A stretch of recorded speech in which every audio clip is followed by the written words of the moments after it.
Чудово. Ну, я бажаю всім успіху. У нас уже 10-та година. У нас уже навіть зараз є 33 учасника. Тому я думаю, ми маємо повне право розпочинати. Тому доброго ранку, шановні колеги. Я сподіваюся, що нас добре чути і добре бачити вже презентацію, яка на екрані. Я сподіваюся, що у вас нема проблем з перекладом. То якщо ви ще не включали переклад, то ви можете побачити, що внизу вашого екрану є кнопка, де ви можете обрати український канал. І коли наш тренер буде розмовляти англійською, ви будете чути український переклад. Тому, будь ласка, якщо будуть виникати якісь питання, і технічні, і будь-які інші, пишіть нам в чат або в розділ питання та відповіді. Я дуже радий вітати вас на другому дні нашого тренінгу. Сьогодні буде надзвичайно цікава сесія, яка буде також, я впевнений, органічно продовжувати вчорашній день. І сьогодні ми поговоримо більше про такі практики викладання для максимального навчання студентів. Тобто, як має себе поводити викладач для того, щоб максимально ефективно викладати. І сьогодні у нас прекрасний тренер – це Джуліо Дзанетті, ад'юнкт-професор Університету Лойоли Чикаго, міжнародний консультант з питань інтелектуальної власності та освіти дорослих. Не дивлячись на те, що Джуліо у нас така інтернаціональна людина, зараз він знаходиться в Франції, але загалом він працює в багатьох країнах, тому я сподіваюся, що у нас сьогодні все пройде добре. Я бажаю Джуліо успіхів і радий передати Джуліо слово. Alexander, thank you very, very much. Дякую. Welcome, everybody. You cannot imagine how sad I am not to be there with you. Because for me, coming to Kiev or coming to Ukraine every year, it had become a tradition. In the past few years, every year I came and it was always wonderful. I met a lot of your colleagues, other university professors, and I feel very much at home in Kiev also because I've got a lot of friends. So being separated now, it's a pity, but this is the best we can do.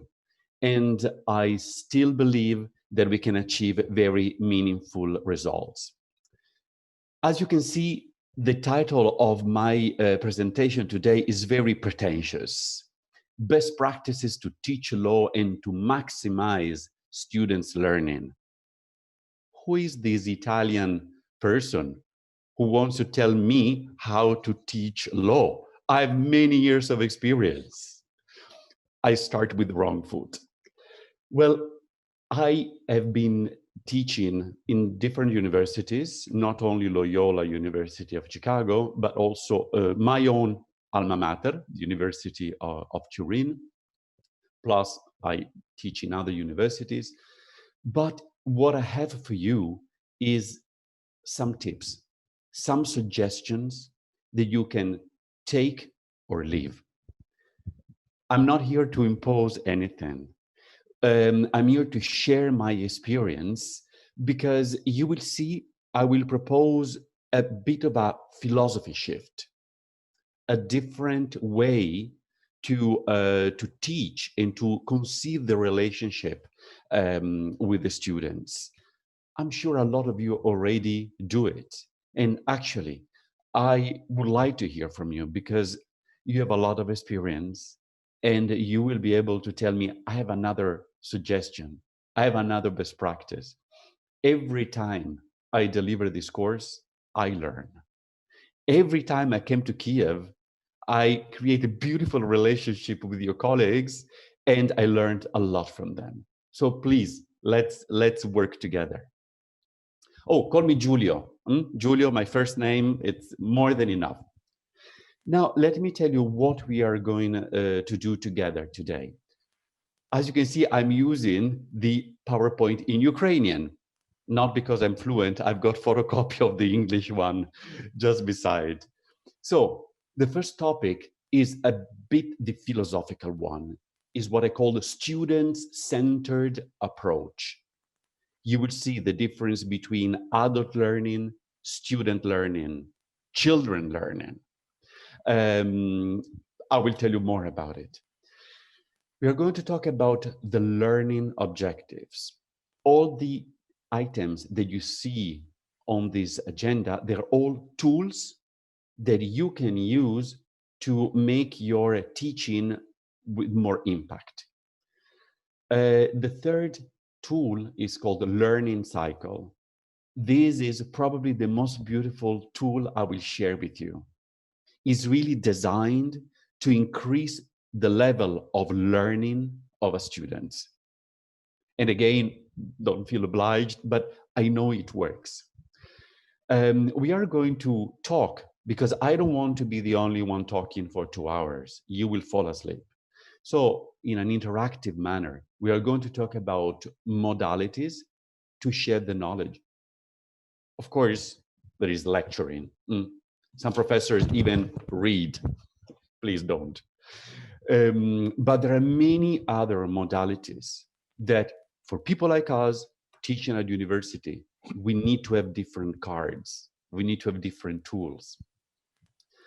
We are going to talk about the importance of using practical tools to share the knowledge, organizing exercises, role plays, case studying, etc. How to organize group work.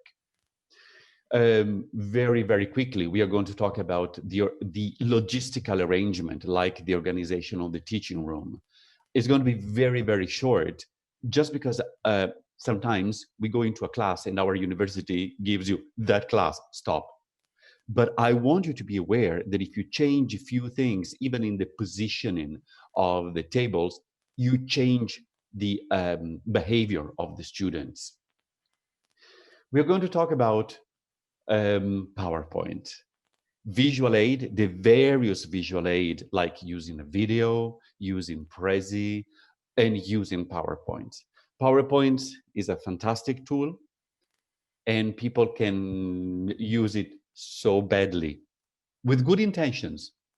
You know, people try their best, and at the end of the day, maybe they have a beautiful, entertaining, colorful PowerPoint that does not serve the purpose of teaching. We're also going to talk about some of the best practices when you are in class teaching. Of course, a lot of these best practices are designed for face-to-face teaching when you are in class with your students, but we are also going to see how you can translate them in online teaching, because nowadays this is the new reality. I will talk about the golden rule. I'm not going to tell you right now what is it. I want to create some suspense. We are going to talk about eye contact, body language, voice, silences, how to involve participants, how to motivate participants, and then also how to handle difficult situations. You know, the typical difficult students who is aggressive towards you or maybe towards the other students. We are going to talk about conflicts in class, or, for example, we are human beings, and sometimes we are asked to teach very broad topics. So what about when a student asks a question and we don't know the answer? We lose our face. Anyway, there are techniques. There are many techniques, and I will be very happy to share them with you. Then the last 20 minutes of our short presentation together will cover some best practices for teaching online.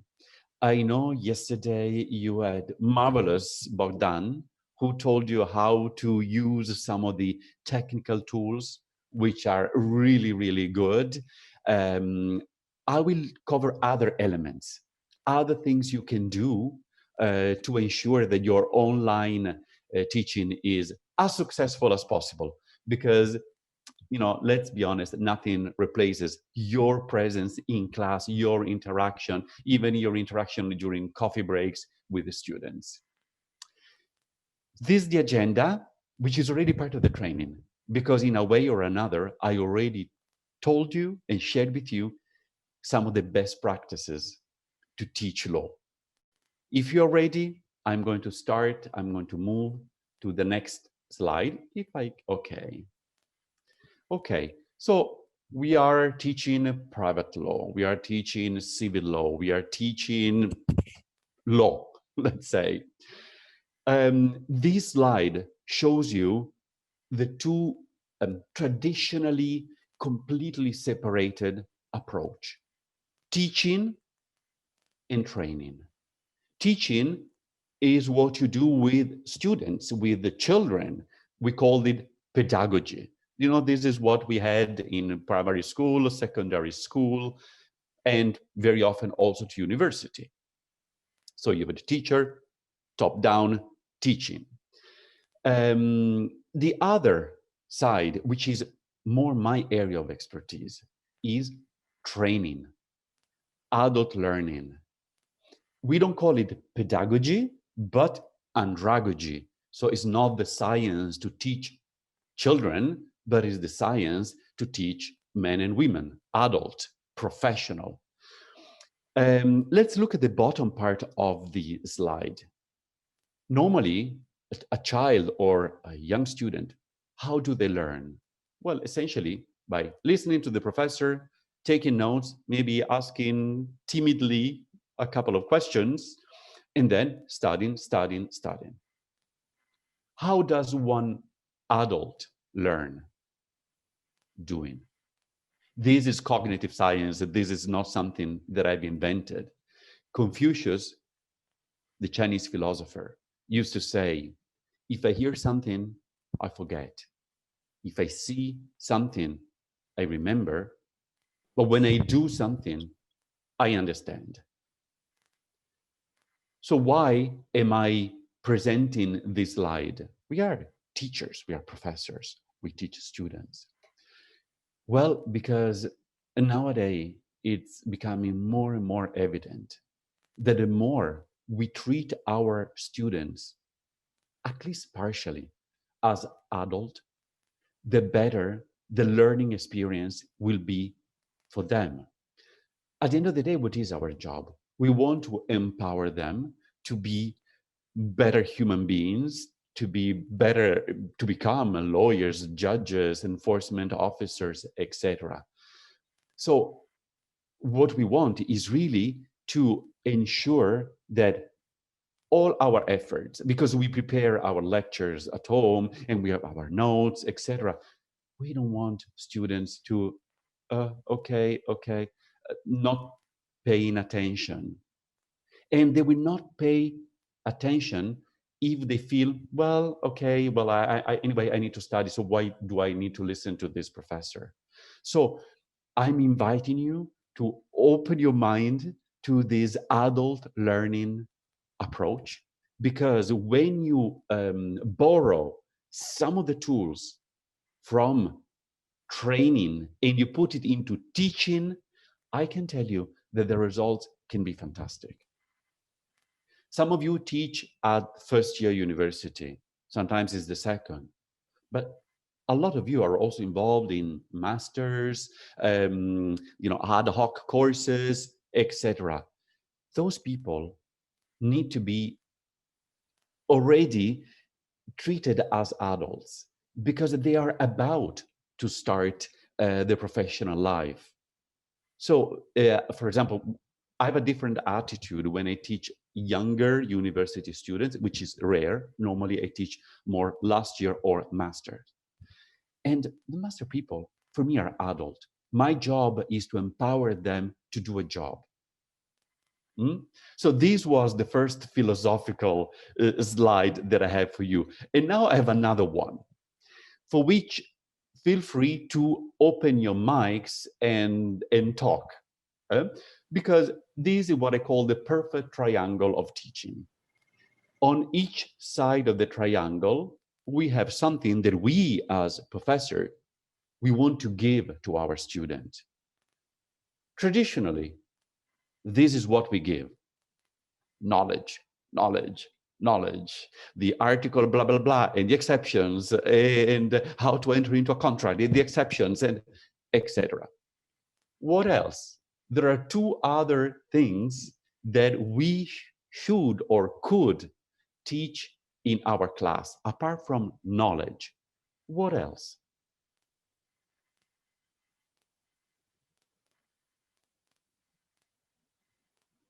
If you want to send a message, feel free to do it in Ukrainian. You can speak in Ukrainian because we have Sergey as a translator. So, Alexander is going to read your messages. What else can we give to our students? I think it could be skills. Well done. Excellent. Skills. Because Також деякі учасники кажуть про компетенції. very good. Competences and skills are more or less in the same family. So you can put skills and competences together. Very good. There is one more thing that you can give.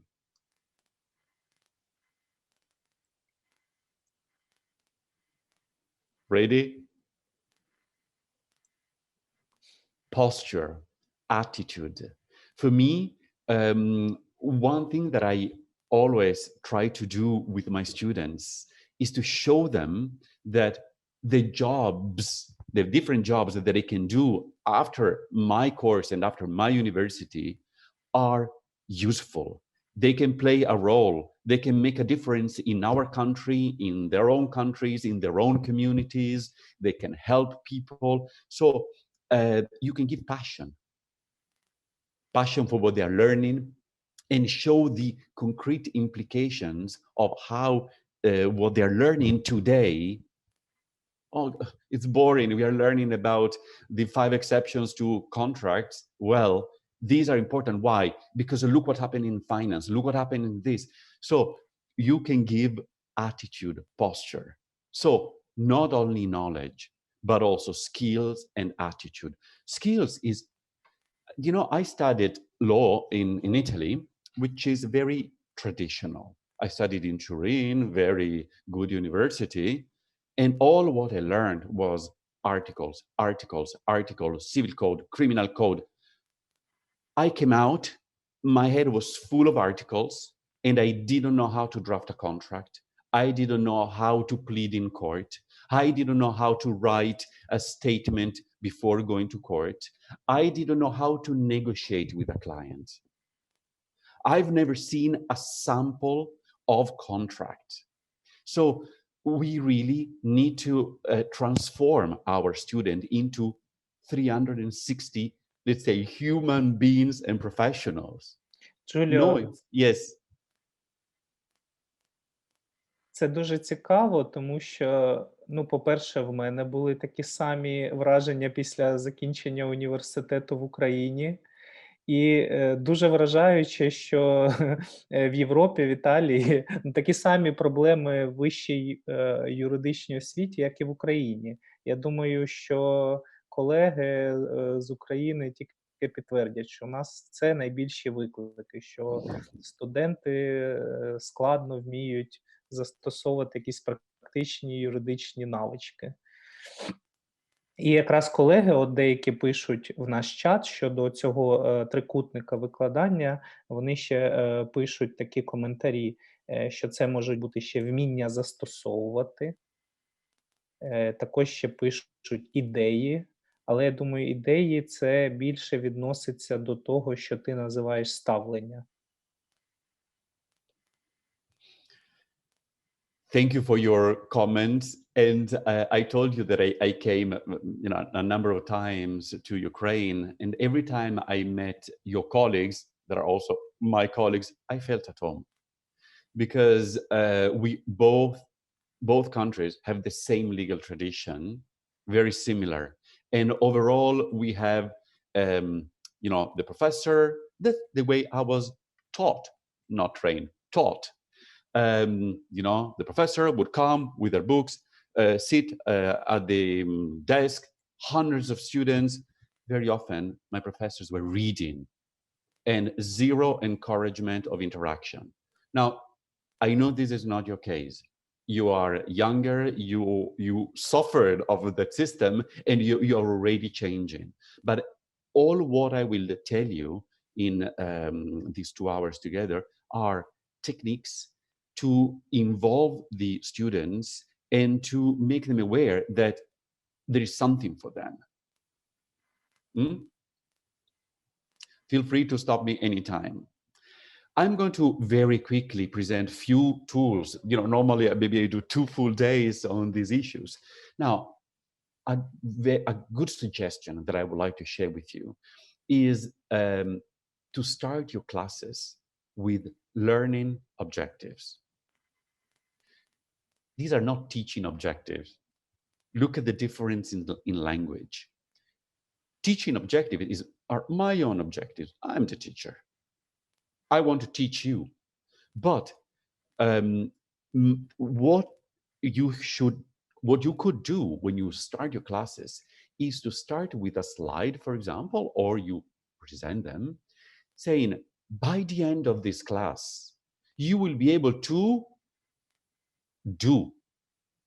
Don't only focus on, you will be able to learn, you will be able to know, okay, this is all a theory. You will be able to draft a contract. You will be able to negotiate an agreement. You will be able to make the distinction between this legal institute and this legal institute. So these objectives with which you start in the morning are an incredible marketing tool, because you catch people's attention, you tell them what you are going to cover and why they should listen to you. How many times we go into a class and we just say, okay, now let me continue. We are talking about usucapione, blah, blah, blah, blah, blah, blah, blah, blah, blah. It would be different if you start saying, by the end of this module, you will be able to describe the 6 situations in which usucapione may prove beneficial if you want to do A, B, C, D. You will be able to describe this. You'll be able to indicate also ways to win a case in court in case you have usucapione, the kind of defenses you can prove.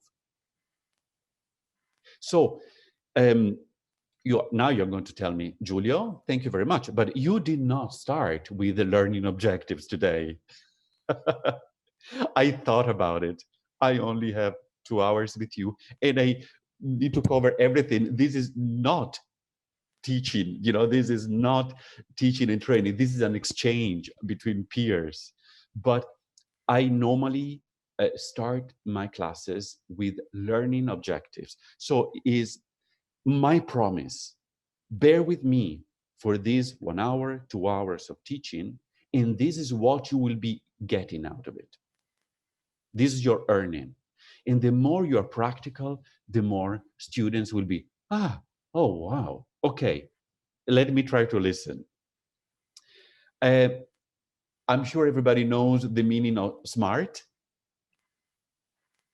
I can see they left the English version. SMART is an acronym. Джуліо, ми вирішили залишити англійською SMART, тому що при перекладі на українську ідея втрачається цих цілей. Yes. Тобто, якщо ми кажемо smart англійською, тобто розумні, в цьому є сенс в абревіатурі. А я думаю, зараз ти зможеш розшифрувати, що стоїть за кожною з цих букв і що вони разом означають. Thanks. I fully agree. In Italian, it would not make sense. Already the word smart means something, but as you can see, there are dots.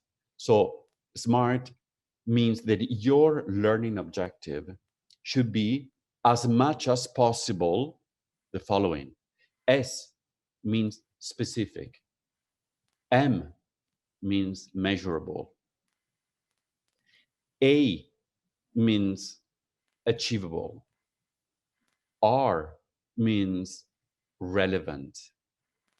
T means time-bound. So specific, measurable, achievable, relevant, time-bound. The more you can make your learning objectives specific, narrow, by the end of this class, you will know about human rights. Is this realistic? Is this specific? Not really. What can you do in one class? So you need to be more specific, measurable. This, you will see, is one of my key suggestions. Students learn better when you put things in groups. There are 3 key elements you should know about contracts. There are 5 exceptions to these principles. So when you put these numbers in your objectives, people listen and people count. And actually afterwards, during your class, you can, you know that you have to follow these 3 key points, 5 key points, because you promised. So it helps you structure your ideas in a way that is much more easy for students to digest. You know, sometimes when we talk, we start saying, so, okay, there is one important element, blah, blah, blah, blah, and there is another one that is also important. Oh, and by the way, also this one that are... Students sometimes get lost. They don't know how many key points. Oh my God, it's going to be 27? Or they don't realize the importance of having this key element. Tell them in advance. Put them in your objectives. You will learn the 5 exceptions to this. And when you teach, you say, okay, that was your objective. Do you remember 5 exceptions? Let me start with the first one. Let me tell you the second. Let me share the third, etc., etc. When I say are relevant, is relevant to them, relevant to their job. Make them dream. Make them understand that how they will be able to use this, what you are teaching today with them, in their contracts when they will be business people, in whatever, in their litigation when they are lawyers, etc. Time bound means, come on, let's be realistic. Sometimes we professors, we try to shovel too much in just 2 hours of teaching, and then, okay, we are in a hurry. No, let's be realistic of what we can cover and they can learn in 1 hour or 2 hours of teaching. Shall I open the floor? Do you want to ask questions before I move to the next tool that I would like to share with you? Да, колеги, будь ласка, ставте питання, тому що поки я їх не бачу. І я думаю, ви можете спробувати навіть самі сформувати якусь смарт-ціль вашого там якогось конкретного завдання і спробувати, щоб ми її оцінили, якщо у вас є таке бажання. Ми можемо це зробити навіть, ви можете зараз подумати, можливо, якщо в когось виникне таке стремління. Але поки, Джуліо, я питань не бачу. Можливо, хтось хоче сказати щось вживу? Yes, stop me anytime. Don't worry. Also, I will present quickly, and then we can also have even more discussion later. So I'm completely flexible. Now, I have a present for you. The present for you is called the learning cycle. The learning cycle is a fantastic teaching and training tool. It's designed to increase the level of retention of the learner. Why? Because we don't only give knowledge, but you will see all the steps that are around the learning cycle, and you will see how you can really empower a learner to do something, to digest the knowledge, but also maybe be able to do a job. Are you ready? Step number 1. Objectives. Well, we already discussed. These are the learning objectives that I was referring to before. So you start in the morning with your objectives. Then, step number 2 is the learning experience. But the learning experience, this is what we always do. This is the teaching. This is the moment where the knowledge goes from the university professor to the students. But here, I have another slides because I want to provoke you and give you some ideas on different ways in which you can give the knowledge. So let's say every single university professor does the learning experience. My own experience at the University of Turin was that the learning experience was a professor reading the civil code. I can see there are no questions, goodbye. That was my experience. I know this is not the case. Even in Turin, the situation is very different now. And younger professors are much more involved in and more practical. But there is scope for improvement. Step number 3, processing. So you start with the objectives, then you give the knowledge, then you process the knowledge. How do you process the knowledge? Well, it could be a Q&A. It could be an exercise. It could be a summary. It could be a role play. You taught some specific elements of contracts. Then you ask them to do an exercise where they put in practice these exceptions to contracts. Remember, these are not exams. We are not using exercises to test the knowledge, but to give knowledge. These are very practical way of making people learning. Do you remember Confucius? People learn by doing because they digest it. So in the step number 2, you gave the knowledge, but you remember, you hear and you forget. Maybe you use PowerPoint, maybe you use visual, so people remember, but only when people do, they really understand. So always, we shall see later, I've got a separate slide on exercises and practicals for your classes, but always make them do something practical. They will love it. They will not fall asleep. Our job is to try to avoid that they fall asleep, but not because this is an insult to me. I'm the professor, how do you dare sleep in? But because those are the Ukrainian professional of tomorrow. So I want to empower them. Step number 4, generalization. So when this comes from cognitive science. In step number 3, you ask your student to do an exercise. So they are involved in drafting a contract, drafting a particular clause, or negotiating an agreement, whatever. It's very difficult for us human beings, once we are at this level of details, to step back and look at what we have learned in a holistic manner. So our role is, after the exercise, is to help our students to gain some distance, look at what they've learned in a more global, holistic manner.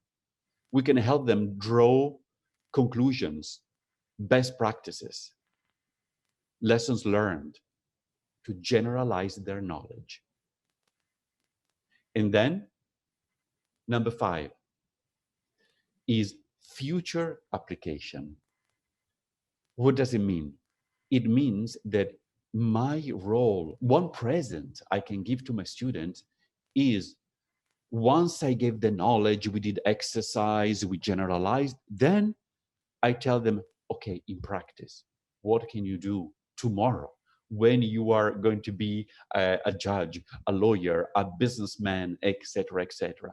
This is practical application. Do you remember last week we had that scandal in the newspapers?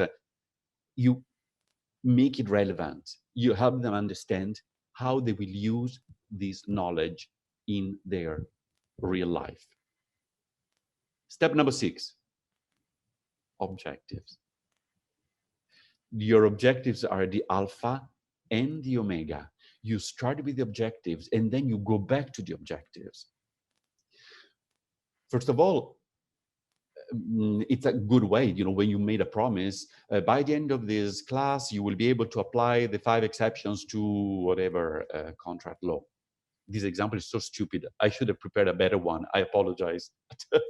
Then you present them, then they do an exercise, then you generalize the knowledge, etc. Then you go back and say, these were 5 key exceptions. Can anybody remind me? What is the first one? What is the second? So this learning cycle comes from cognitive science that tried to capture the increase of knowledge in a learner. Now, the numbers are really, I don't think they're terribly scientific, but they indicated that if you only do traditional teaching, where you go to the class and talk and talk and talk, question, no question, goodbye. Do you know what is the percentage of knowledge that your students retain? Give me a number. The floor is yours. 30%. Bodo.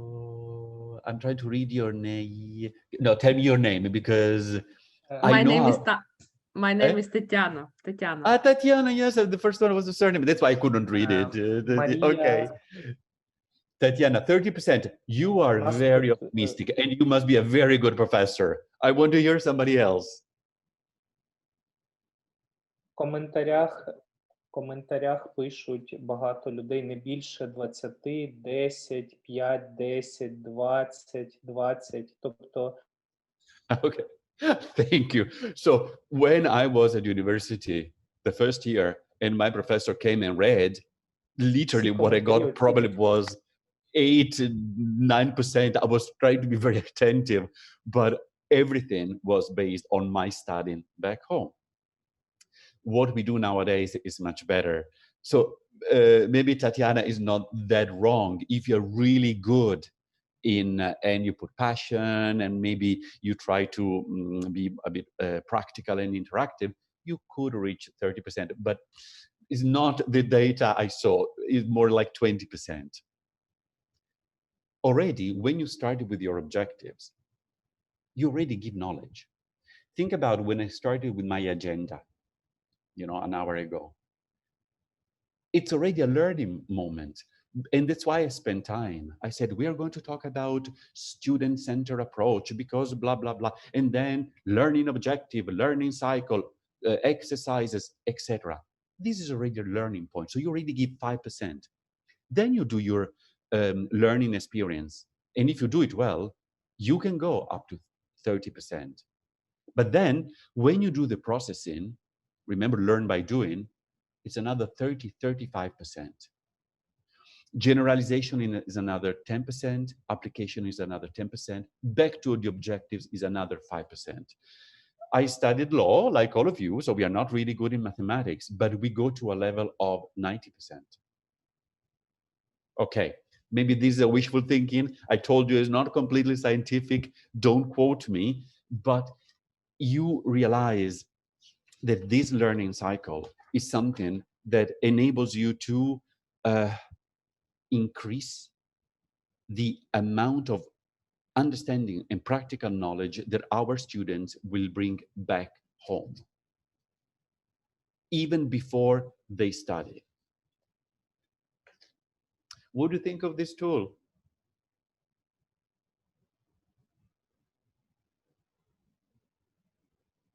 good, bad? Тут Тетяна Безсонна пише, так, узагальнює ваш цикл як трикутник: знати, розуміти, застосовувати. They are very linked. Very good point. Absolutely. I can tell you something. If you use the learning cycle, it's difficult for you. It's much easier to go blah, blah, blah, blah, blah, blah, talk, question, no question, goodbye. But when you do it, you will feel so good because you see your student motivated and you see their learning advancing. And there is another point. You create rhythm. Who likes dancing, slow dance? Nobody. It's very boring. Everybody likes rhythm. This tool helps you create rhythm in your classes. Sorry, Sasha, go ahead. По-перше, Євгенія Корнієва пише, що їй буде дуже цікаво застосувати цей інструмент в аудиторії. А це перший момент, тобто це як оцінка. А другий момент, Ірина Дмитрук хоче попросити вас більш детально розповісти і пояснити про узагальнення як елемент цього циклу. So thank you very much to both of you. So Evgenia, try. Just give it a try. Try to structure your classes in a way where you have a moment where you give the knowledge. Actually, start with the objectives. Then you give the knowledge. Then maybe you make them do a practical exercise. And then you as a professor can lead the other phases before you go back to the learning cycle. So try at the beginning is not easy. It doesn't come automatically, but you discipline yourself and then you'll be very positively surprised about the outcome. And then also thank you, the other question about generalization. Generalization is a moment where you give a summary, when you help your students understand, okay, this is the general principle. This is, I teach intellectual property. There are two principles, which are the principle of territoriality and the principle of specificity. When I ask people to do something very practical and they are determining if two trademarks are similar or dissimilar, my job as a professor is to say, why do you give me this answer? What is the key principle behind your answer? Well, I don't know. The marks are different. Why? Principle of territoriality. So you help every one of you in your respective area. You know very well what are the general principles, the best practices, the lessons learned.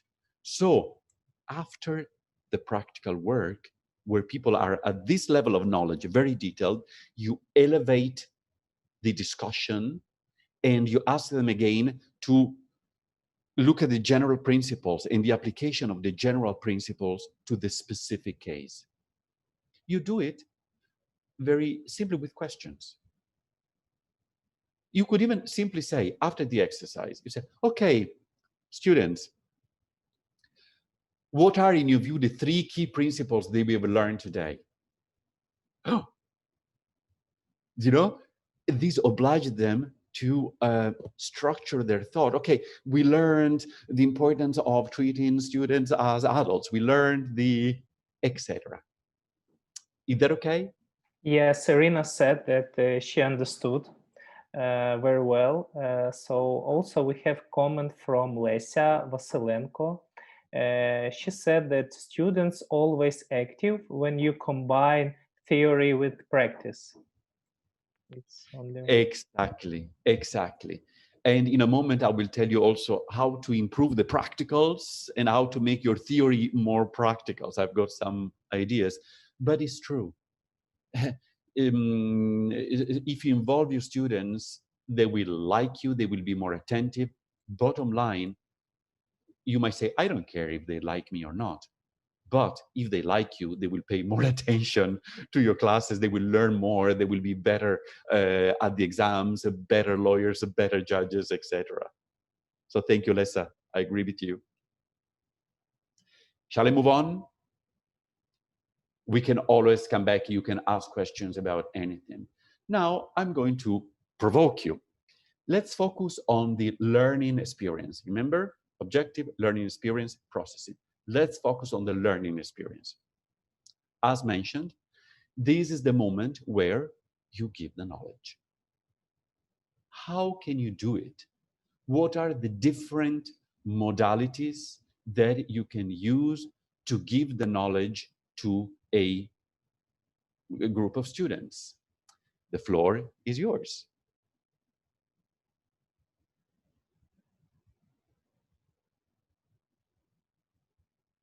You can either unmute and talk, or you can, Tatiana. Just say once again your question. Okay. Repeat, please. Yeah. Okay. My question is, you are the professor and you have to explain a certain topic. What are the different modalities that you can use to give the knowledge? Remember, we are in the learning experience. What are the different ways to implement the learning experience? So how can you give knowledge? Okay. Джуліо, я маю коментарі. Їх багато.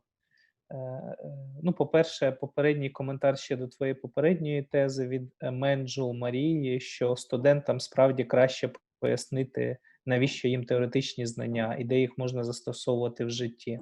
Я думаю, з цим всі тільки погодяться. Далі щодо методів.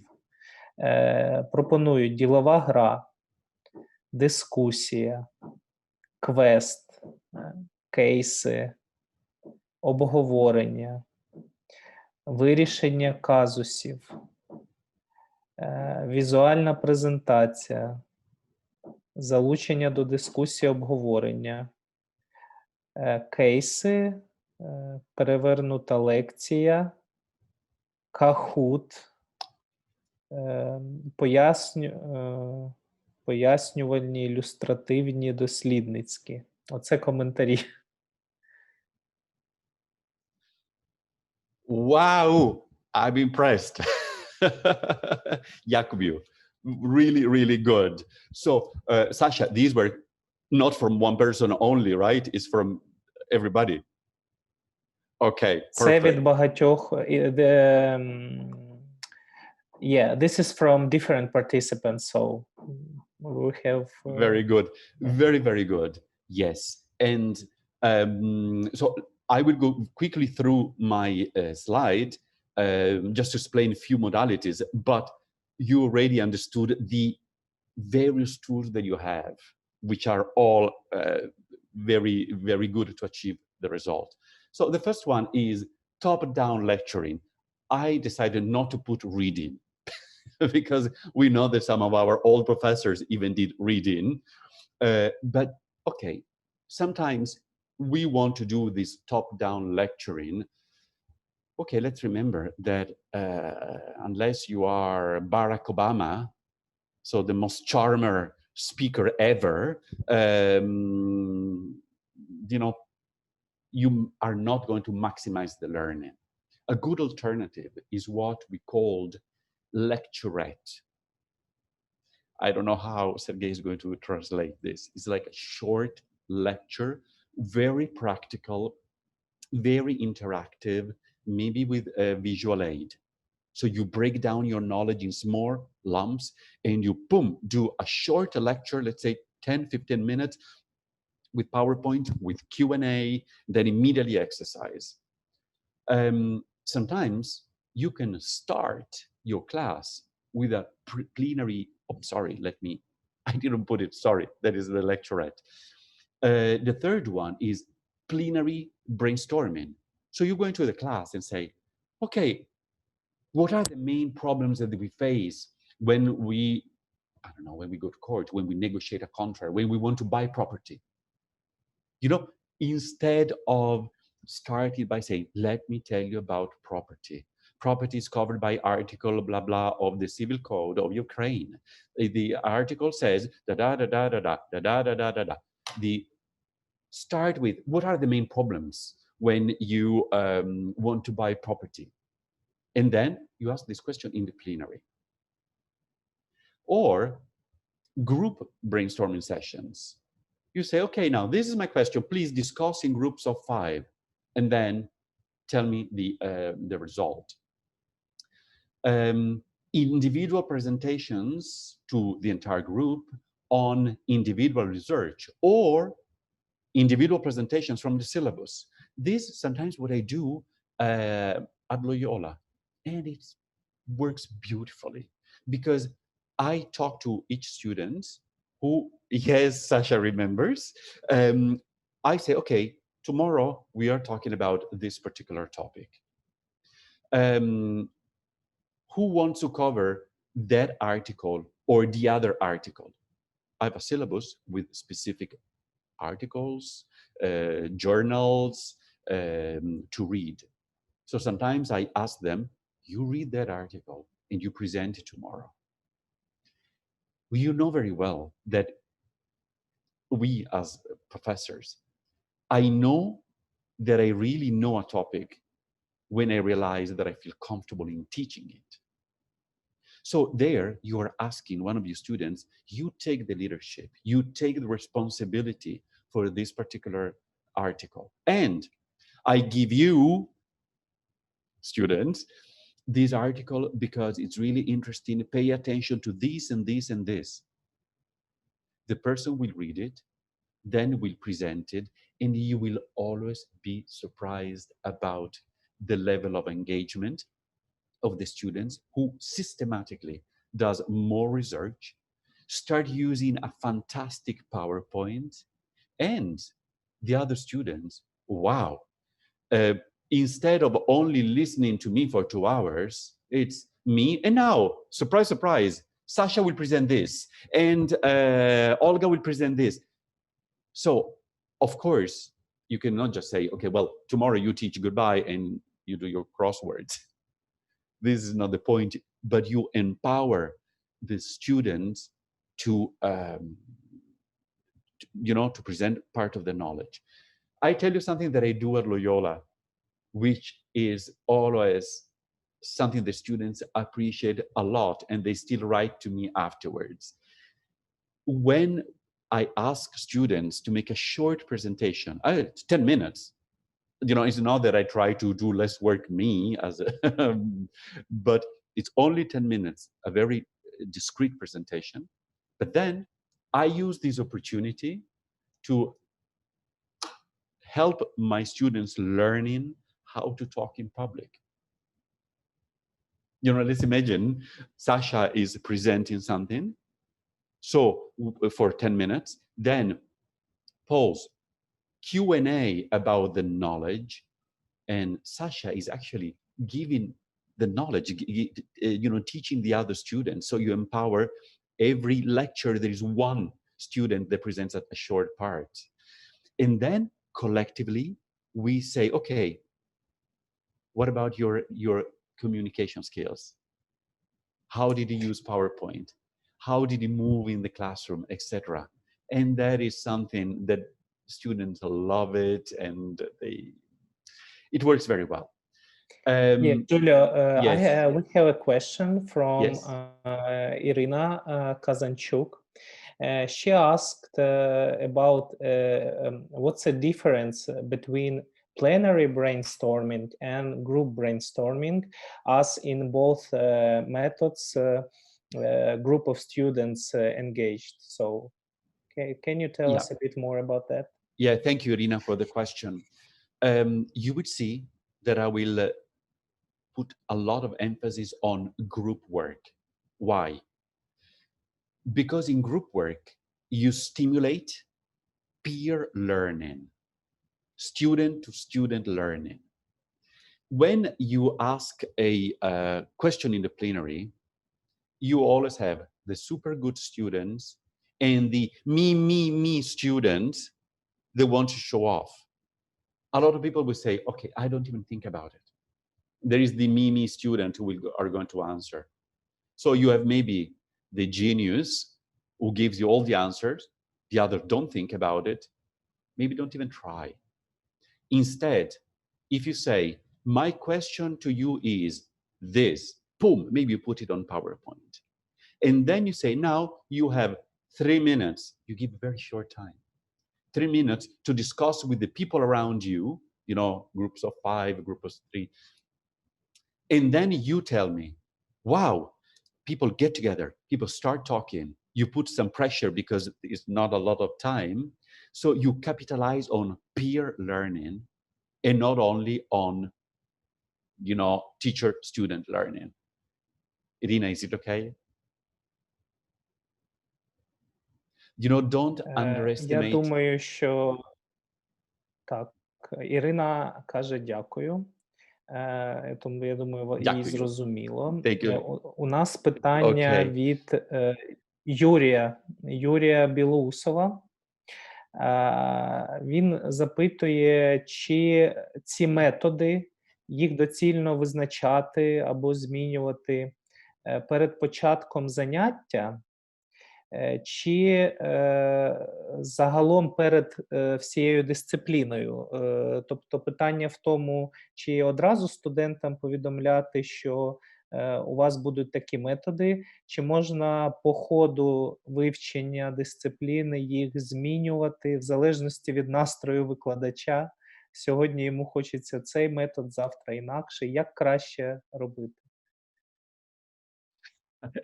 Yuri, your question is very provocative. I will give you part of the answer now and part in 4 or 5 minutes because you are actually anticipating my own question. So the first part of the answer to Yuri is when you prepare, don't prepare only the substance. Oh, tomorrow I have to cover this topic. Oh, let me study it. No, prepare also how, the modality that you will use. And if 2 days before you taught the same group using one modality, maybe you change. And then you structure the knowledge in a way that is suitable for that particular modality. So prepare in advance. Then you could say, okay, students, be prepared because when you want to use the modality of students presenting, you need to tell them in advance. You cannot say, now, who wants to come and do 10 minutes of lecturing? No, this would not be fair, but not even a good idea because the quality would not be very good. But if you say, dear students, next week we change a little bit. As you can see in the syllabus, there is this article, this article, this article. Please tell me if there is anybody who would like to present this topic. Tell me now or send me an email or whatever. Then I will do some one-to-one say, coaching. You give some indication on how to present this particular article. So in the case, you need to prepare in advance and share the structure of how you're going to do it. But Yuri, I'll come back to you because I still owe you part of the answer. I just want to put, there are 2 other modalities that I did not discuss yet, and then I need to ask you also a question. Practical exercises. Remember, exercises are an incredible learning tools. We tend to think of how do you solve this case as a test for an exam. But in reality, it's a fantastic tool for them to learn. So you don't have to judge them if they give you a wrong answer. Wrong answers are a blessing because with the wrong answer, you can explain better. You can see what is in their mind and help them. So practical exercise. Group, remember this peer-to-peer learning. And then videos. Videos are fantastic learning tool, but also very, very dangerous. Why? Tell me, if you decided to use a video, tell me some best practices or risks that you want to avoid.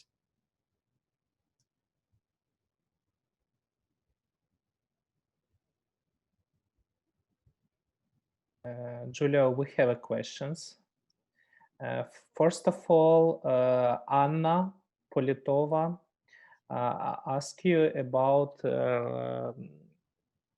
your taking into account the audience. Have we take into account the audience? I don't know, type of audience, their interests when we are choosing the methods.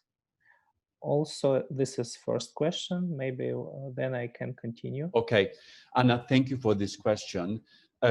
Yes, you know, you are, as a professor, you are in charge, and you should know if your students are first year or fourth year, or maybe it's a master, and your approach will be different. Then numbers. Numbers are very important, because if you're teaching a first year class with 150, of course, it's a bit more difficult to structure group work. You can still do it. There are still technique and it's still useful. But of course, when you start teaching on year 3 and you have 25 there, you can really, you know, be much more practical and much more interactive. But yes, you should know who they are. You know, you also ask yourself, what is the interest now of young students of law nowadays? What are the things that are more, make them vibrating? And then you create a class on this, starting from this particular practical case. Okay, have you, for example, when I teach IP, I start by saying, who of you is an Apple person and who is a Samsung? Raise your hand. I'm a Samsung, I'm an Apple person. And then, okay, well, let me tell you, Samsung and Apple are fighting for $12 billion about this issue. This is how I start talking about patents. Mm-hmm. Also, they have another question about criterias which you use when you're choosing some of methods. But I think you already answered it. We have comments about video. But can I make a point again? The different modalities and the different criteria, this will be in 1 minute. So I will come back to this. And then videos. Yes, tell me about videos. Fantastic. We love going to the movies. Irina Dmitruk said that videos develop laziness in students. Also, we have some comments from Nadia about risks that this material will be used without permission of author. Also, that risk that this material I see that students will not understand or will not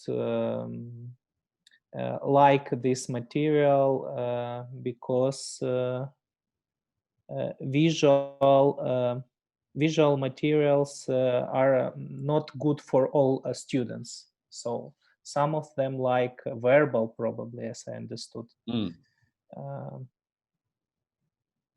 Okay.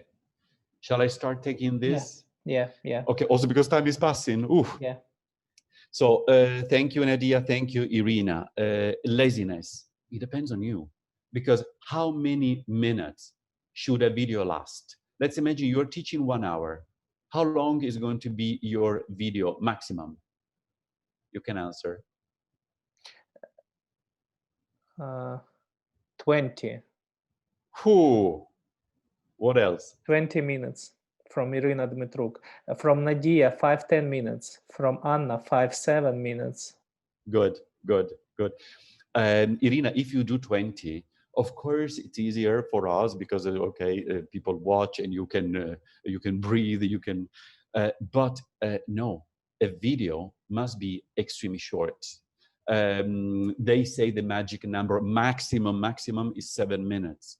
Go for 3, go for 5, and then because they cannot develop laziness, as you correctly pointed out. If it's too long, student will say, oh, let's go back to my Netflix modality. I take my popcorn, let me sit back and watch my video.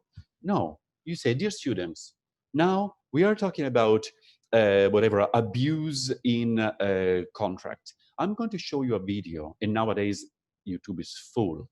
You find the right video, you take the right portion of the video, and you say, we are going to watch a short video. It lasts 5 minutes. In these 5 minutes, you need to pay attention to this, and this. And please pay attention on what the judge is saying to the lawyer. So you tell them in advance. Yeah. I think we understood. We also have another question, like what you have to consider when you choosing a particular method, interest from students, or what method works better in this audience, or you have to choose the method for yourself, and students have to adapt, have to be willing to go for you. I can see that this is something you want to know because I keep on postponing the full answer. But which one is better? And which one do you choose? Well, since you asked me, I'm going to give the answer. All. You need to use them all. And these are all weapons in your pocket. And the more you diversify and you use the right methods at the right time for the right audience and with the right topic, the better it's going to be. So always try to think when you are preparing for your next class, what modalities? Normally we don't think about it. We say, okay, let me remind myself what are the key principles of the WTO, what are the key principles of intellectual property. But I have to start thinking, what modalities shall I use this time that I did not use the previous time? Yeah, depends on the audience, depends on how many they are. If they have zero knowledge, maybe you want to first start with a lecturette with PowerPoint before you ask them to do a brainstorming. Yes, Sasha? Yeah, we have another question about how to choose modality. For instance, what is your opinion, the best method for, or the best modality for different audiences, for instance, different courses, so different years of students, lawyers, economists in one group, when in one group we have people with different level of knowledge, I don't know. Okay. This question about different groups, let's say, is a bit more of an exception for us. Tell me if I'm wrong, but when we teach at university, very often we have groups, let's say, first year, fourth year, master. Normally people are quite homogeneous. Instead, for example, in my master at Loyola, it's a very interesting situation because it's a group where 50% are lawyers, so we speak the same language. The other 50% are people who studied something else, but they still need this law and development master program. So for example, intellectual property is not an area where people come to the class already with what So I always need to understand before who is the group in front of me, how many, what kind of threshold they have in their practical understanding of the topic. And on the basis of this, I will choose the relevant delivery modality. So you need to use all of them. You need to variate. You need to remember, for example, that when the group is smaller and that when they are more advanced in their knowledge, you can really go for more you can start with a practical exercise, because they might be able already to provide some solutions that you can use then for your teaching. Sometimes when it's first year, you say, please draft a contract. They will look at you and say, Prof, are you crazy? I can't do this because you still did not give me the knowledge. So choose the right modality at the right time for the right group of people, and variate. Rhythm, remember, dancing, we all love dancing, something with rhythm. I still need to give a part of the answer to Nadia, the issue relating to copyright and possible reuse of the videos. You know, this is my area of expertise. The Berne Convention, Article 2, talks about copyright. You are using material for teaching purposes. So, of course, if you make a photocopy of the entire book, it would be a copyright violation. An entire video, long video. But if you show a 3-minute video that you found on the internet, only to this group of students, and then you delete it, you don't violate copyright. So I would not worry too much. If, for example, you come up with a manual that you sell and you use examples by other that you found on YouTube, then could be a copyright violation. But I would not worry too much if your video is short. You say this is a video from this person and you use it only for teaching purposes. So I don't think it would be a problem. Choose a video that is nice, entertaining, not shocking. I've seen, I was working in South Africa, and I was training prosecutors. And I had people crying in class because the videos were on human trafficking, and it was shocking. So short videos, you explain before, and then you provide for plenary time afterwards. I need to move on because time is passing. Now I have another provocative question for you, my friends. When I was in the University of Turin, my professors taught us article by article. So let's talk about property. Property is covered in Article 832 of the Italian Civil Code, which reads as follows, blah, blah, blah, blah, blah, blah, blah, blah. Now, there are 4 exceptions, blah, blah, blah, blah, blah, blah, blah. Okay, this is very safe. Oh, we started with the law, so, okay, we are very professional. This is boring. This is not the way in which a young students want to be stimulated. I'm going to propose an approach. It's not written in stone. Change it, adopt it if you think it's good, when it's good, and you will know it. Start from the practice. Sometimes you can start with element number 2, examples. And you come into the class and you start giving examples, and then you talk about the concept, and then you open the floor for discussions. Sometimes it's first year university. So you maybe have to give the concept, make sure they understand what is uso k.ю.н.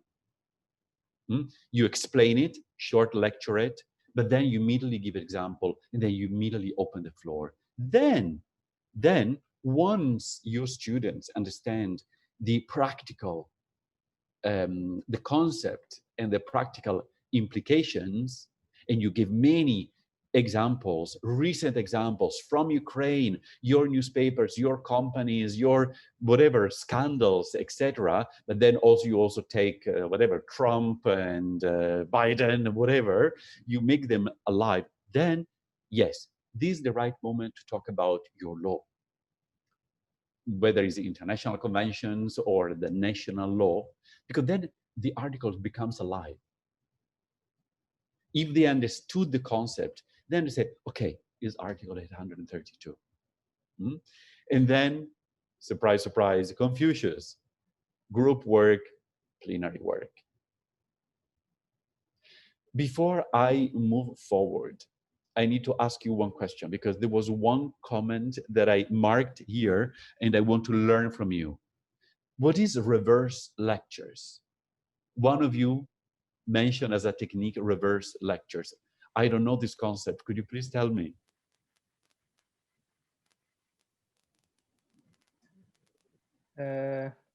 Можливо, це мається на увазі дати студентам самостійно провести лекцію.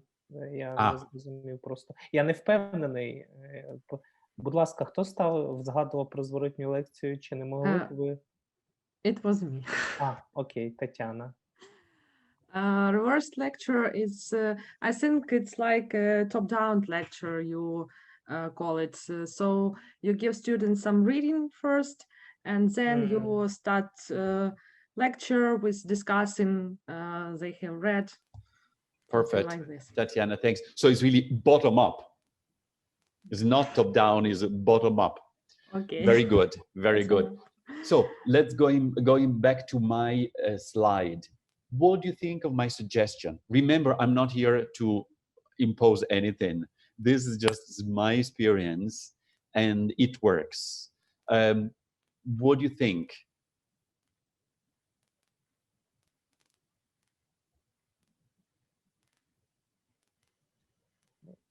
Щонайменше це дуже логічно виглядає. І люди пишуть, що дуже гарна пропозиція.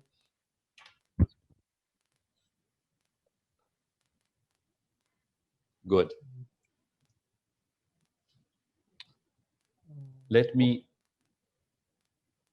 I think I need to move on because we only have 45 minutes and I need to respect your time. We are now going to talk about how to organize practical work for our students. Remember, this is something that in the past we did not do, right? When we were taught at university, it was professor coming, teaching very often theory. And now we try to take some of the adult learning tools, adult learn by doing, for students because it works beautifully. So Confucius, practical work, this will empower your students. Now, let's talk about exercises, but I'm talking about exercises that you do in class. So it's not homework.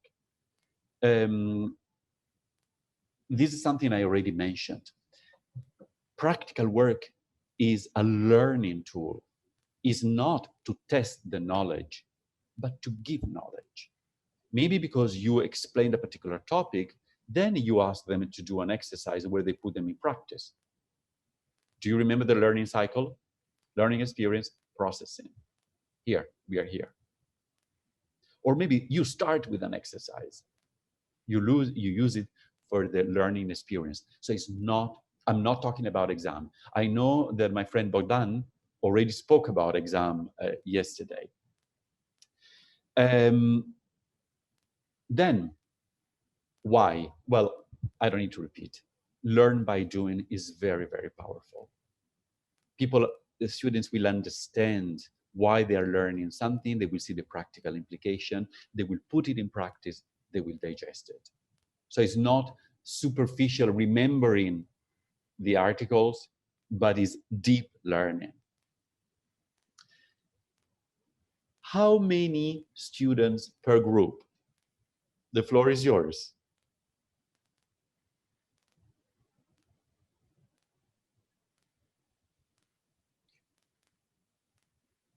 Usually in Ukraine, we have 25, 30. In the class? Yes. But then my question is, you divide them in group, and how many students per group? Let's say your class is 30. How many groups you have with how many people? We have comment 5, 4, 5. Okay, there is a magic number, which is 3. 3 is a fantastic number for teaching and learning purposes. Why? Because if you have, let's say, 25 students and you make groups of 3, nobody can go to Facebook. Nobody can send a message to the girlfriend or boyfriend using WhatsApp, because 3, everybody needs to work. And remember what I mentioned before, if you know that the exercise takes 10 minutes, you tell them 7 minutes. 3 persons, 7 minutes, people will actually do their best. You put a gentle pressure. So 3 is the best number, but I fully agree with you that sometimes, particularly when groups are larger, you cannot have too many groups. So maybe 4, 5 can be good. Try not to go to 6. 6 can be a bit more difficult to manage. Sometimes when I've got big classes, I still want to do group work. So I say, okay, now the group over there, okay, maybe you have 8 or 9 persons, but you know that is not as effective as 3, 4, 5. How many exercises? Let's say you are teaching 2 hours. How many exercises, practical work, you are going to foresee in a 2-hour lecture? 3, 4, 2, 1, 2. Very good, very good. I can tell you, let's say there is not a magic number, but the more, the better. You could even only go from one exercise to the other. We should stop thinking that an exercise is something really long, where you give 2 pages to read with legal facts. Do you know my exercise when I teach intellectual property? Are, boom, a slide with 2 trademarks. Do you think trademark A is similar to trademark B? Yes, no, why? You have 2 minutes to discuss with your group and then tell me. So 2 minutes, plenary discussions for about 5, 6, 7 minutes. Then another exercise, boom, 2 more trademarks. You have this engagement with students, they love it, they participate, it create rhythm, and it's practical. Sometimes exercises are longer, but don't go for, if you are teaching, let's say, a 1-hour class, maybe you do 2, 3 exercises of 4 minutes each. 4 or 5 minutes. So I'm glad that you gave me good numbers. 1 would be the minimum. Students should know when they come to the class of Nina, of Irina, of Nadia, of Tatiana, etc., they cannot go to Facebook, because immediately, or at a point, boom, they are going to be asked to do some practical work. But Giulio, Lesia Musica commented that this small group work is quite complicated to evaluate, like to give grades for students. Yes, but remember, you use exercise not to evaluate. Is not an exam. Group work is used either in the learning experience or in the processing.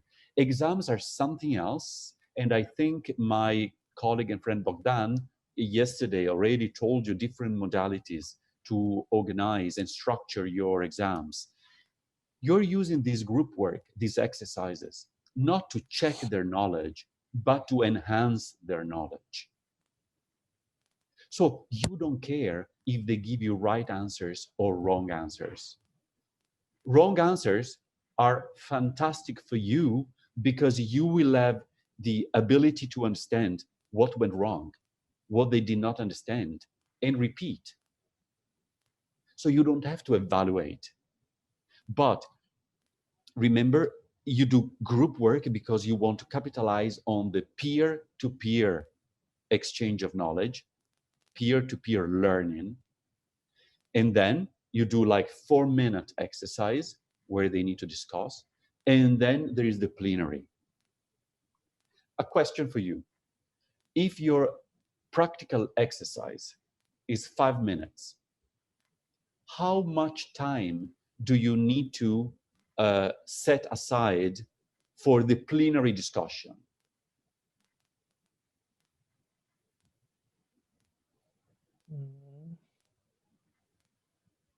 Eh, 10 minutes. It's very interesting because before we had a question from Evgenia.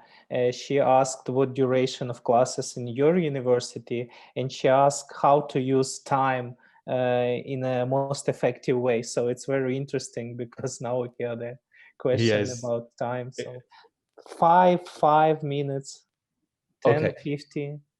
Good. I first answer my questions. I give you the answer to my question, and then I take the really good question from Evgenia. Okay, we can say there is not a rigid rule, but overall, plenary takes twice as much the amount of time of the exercise. In short, if your exercise is 5 minutes, budget 10 minutes for the discussion. If your video is 4 minutes, budget at least 8 minutes for the discussion. So it's always time to. Of course, sometimes students ask you more questions, so it takes more time, etc. We go back to the issue of time management, on which I'm failing because I'm late. Let me answer very quickly to Evgenia. For me, when they give me 1 hour, I feel strangled. It's very difficult to, you already lose a few minutes at the beginning, maybe students ask you questions, then you have to start with your objectives. Then I prefer, at Loyola, for example, my modules last 3 hours. And that's why I'd like to have sometimes students making short presentations, exercise, group work, etc. 2 hours for me is the minimum. When I only have 1 hour, I feel very constrained because I feel compelled to give the knowledge, and then there's no time for interaction. Let's move on. When? Okay, when is up to you. It depends if you use the exercise to give the knowledge, to practice the knowledge. There is one moment when it's fundamental to do a lot of practical work. 2 o'clock. 2 o'clock is when people fall asleep. Sasha was very kind and said, Giulio, do you prefer to take the slot between 10 and 12 or between 2 and 4? I said, what, Sasha? No way I'm going to take 2 to 4 because my professors are going to fall asleep. And when you are online, it's even more difficult to keep them awake. So at 2 o'clock, work, practical work. Giulio, it's very interesting because here we have the trainer who will be after you, after in 3 o'clock. So it's quite interesting reference you made. I don't, so you have to be really kind because remember, psychologically is the worst moment. So when I do a lot of teaching, in the morning, maybe sometimes I can, okay, now I need to talk about something very technical. I need your attention. Afternoon exercises. Yeah. The last point I want to make is exercises are, you structure them in 3 phases. First, as a professor, you need to explain the exercise. And you need to say, we have a 5-minute exercise. So you tell them how long, clearly what they have to do, and why. Tell them why this exercise is useful. With this exercise, you will be able to understand the things you should never do when you are in court, or you will be able to identify all the mistakes you should avoid when you draft a contract. You motivate. Afterwards, we are going to have a discussion, and please pay attention to whatever this element or the other element. Then, during the 5 minutes, the students do the exercise. So when you are in class, you look at them. You see that nobody is going on Facebook or on Twitter or whatever, and everybody's discussing. And if you say, you have got 30 minutes, people will go on Facebook. If you say you have 5 minutes, people will not go on Facebook. If you say group of 10, some people will go on Facebook. If you say group of 3, nobody will go on Facebook. So you monitor. You could even go around the classroom, but not as a professor, how you working? Oh, so stupid, you're not going in the right direction. No, but almost as a supporter. Is it clear? Do you want to discuss? Have you noticed this? And then plenary. And I already told you the plenary is at least twice as much the time. And, you know, you should try to give the floor to as many groups as possible. So let's say that the exercise was, please, let's identify some best practices on how to draft contracts. You don't say group number 1 and tell me all the answers. You would say, okay, we have got 7 groups. Each group will give me 1 best practice. Boom, boom, boom, boom. It becomes rhythm, fast. Everybody, oh my God, I'm the last group. There is no answers left. Who cares? You make a joke. Remember, these are not exams. People need to feel free to say something wrong because you can correct them and help them mature and learn better. Is it okay? Can I move on to visual aid? Definitely, yes. Okay. There are many visual aids.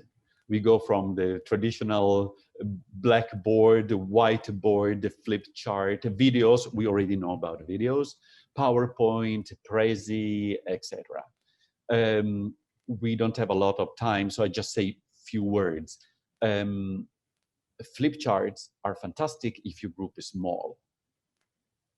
Because if it's a big group, people will not see. In flip chart, you write yourself. The advantage is that you can disconnect the page, stick it on the wall, so things will remain as permanent and continuous visual aid. You cannot do this with the whiteboard or the traditional blackboard. When you write big. And writing on the whiteboard is something very involving because you do it in front of them. However, well, I'm not going to talk about Prezi because I'm not a big fan.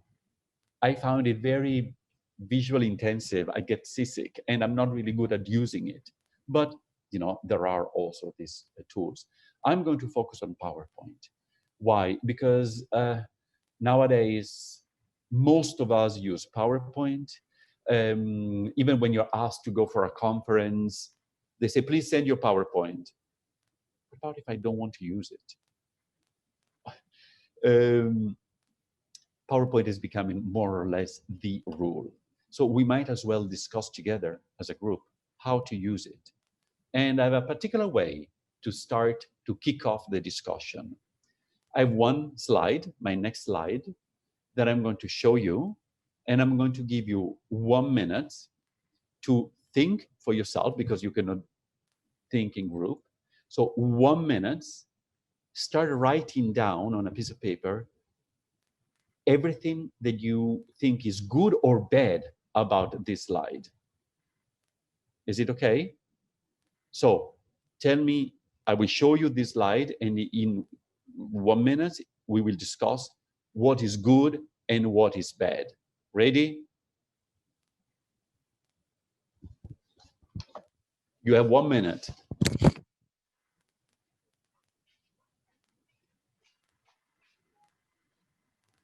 Так, колеги, нарешті, я думаю, ви всі бачите зараз слайд, так?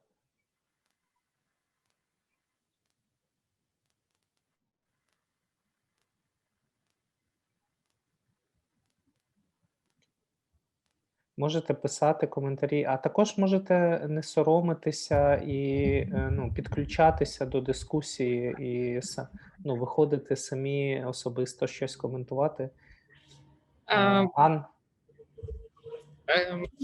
I think it's not a very good slide. It's too much words on it. Так, почекайте, ще Джуліо не повернувся. Так, уже пишуть. Ага, чудово. Угу. Ірина, Олексій, Соловйов. Так. Вже багато коментарів є, чудово.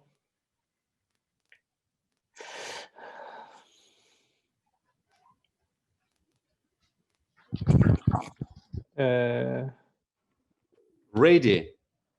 Так, yes, Giulio, we have many comments. Okay, before we go into the comments, what did I do during this 1 minute? Probably you drink water. I went to the toilet. Okay, it's very fast. What I'm trying to say is that we are human beings. We, professor, trainers, we are human beings, and we can use exercises also to solve a problem. We can cough, we can sneeze, we can say, sorry, I have a problem, give me 1 minute. We can say all these kind of things. And I use the exercises. Let's imagine that you are in class and you want to capitalize on peer learning. You give the 5 minutes exercise. Maybe you have to go to the restroom. We are human beings. So you do the exercise, you go out, you come back, and then you walk around. And now the floor is yours for commenting on this beautiful, fantastic, best practice PowerPoint presentation. Yeah, terrible. Too many text, bad, too many information, small words. Too many text. The attention of students will be bad. Too many text. Too many information. Too many colors. Bad colors. The background is bad. Is the worst. Systematic text. Yes. Okay. Anything on the photo? I don't see anything about photo yet, but I think. Okay, so I had a lot of fun making this slide because I really try to capture all the worst that people can do. What is the nightmare situation of PowerPoint? The room is dark. Irina said something about photo, but sorry, too many comments. Irina. Yeah, good. Okay, don't worry. I can just summarize. But thank you. All what you said is absolutely perfect. Nightmare situation of PowerPoint. You are in class, 2 o'clock, the room is dark, and students are sleeping, and you are talking with your back. Turn to the big screen.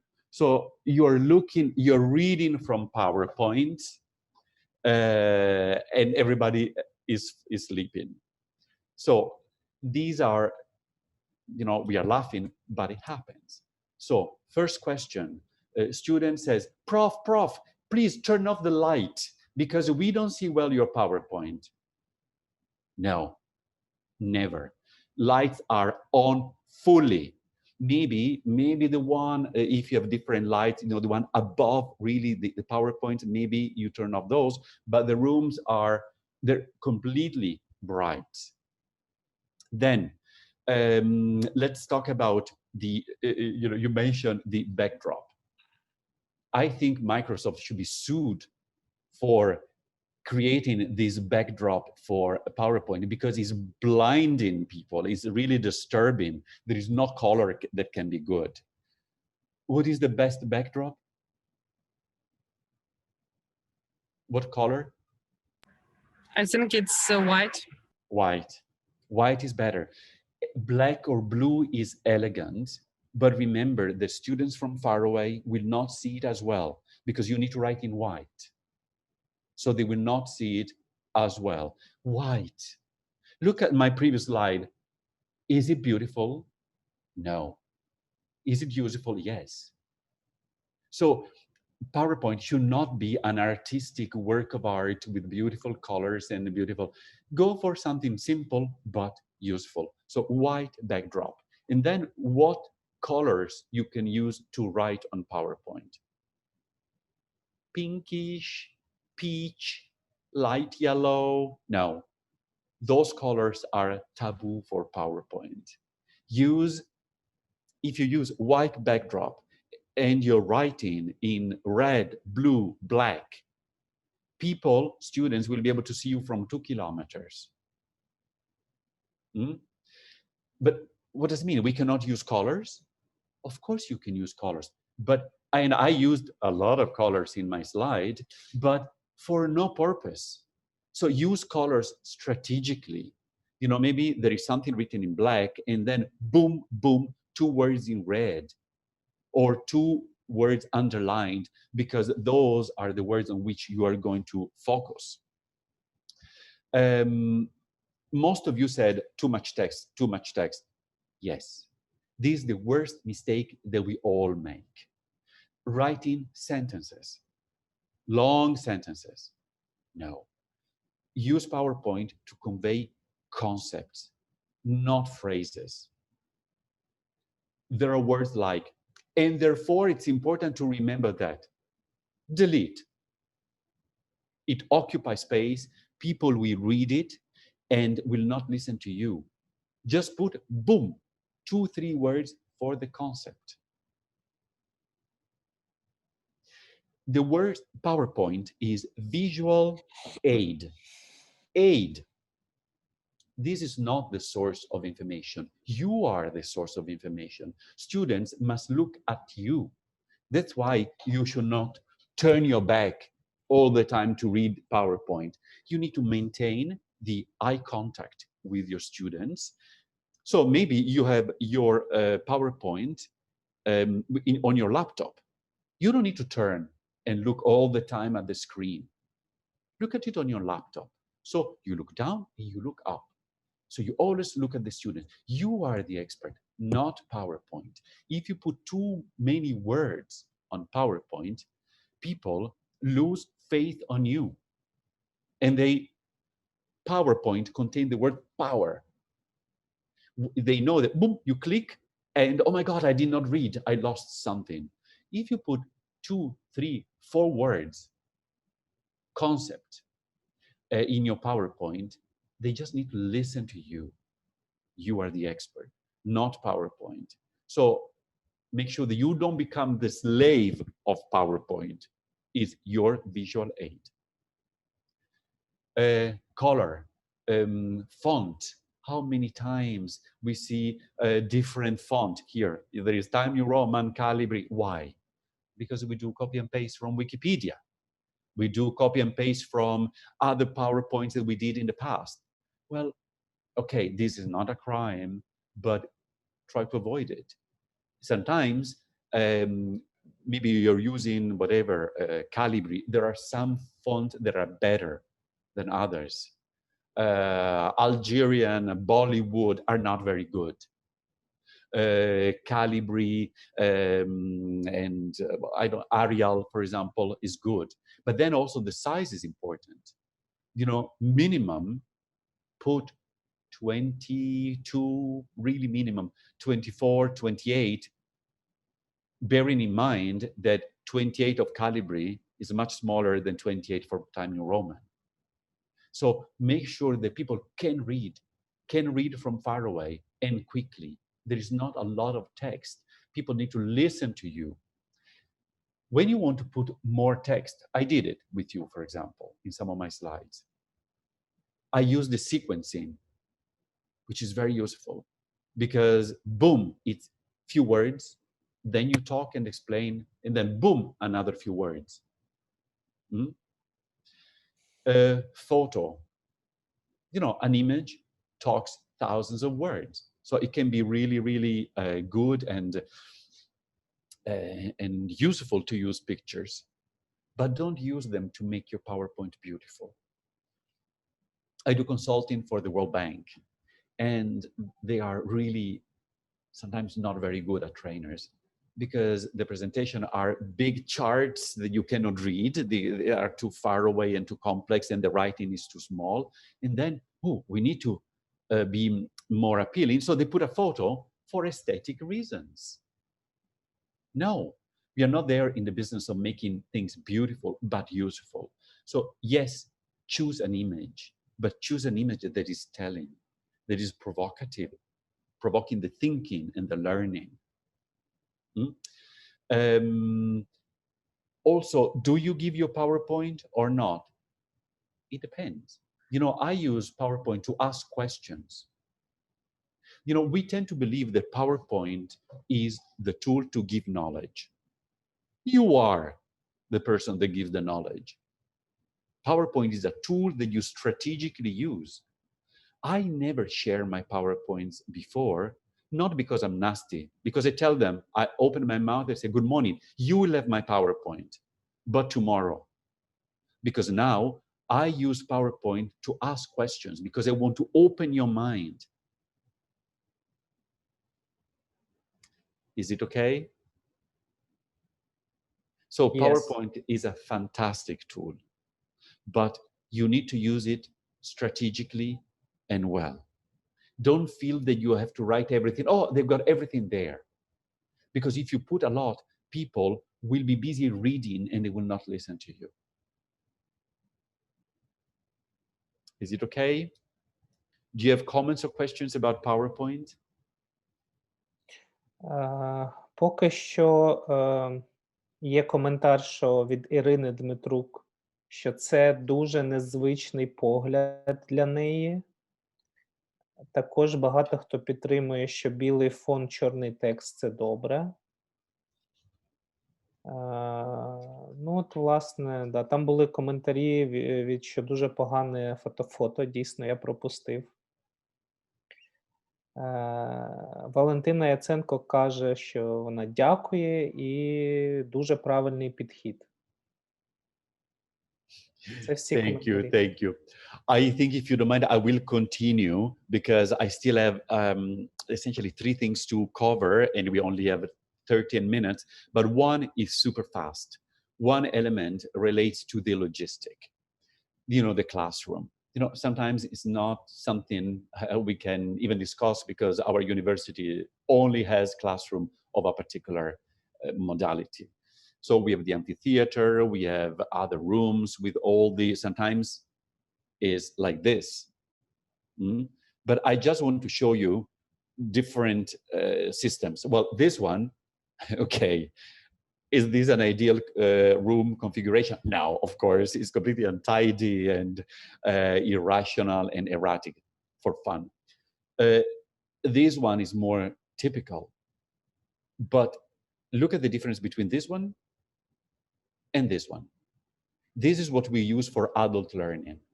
This is what I use sometimes at Loyola because it's postgraduate and I want people to contribute.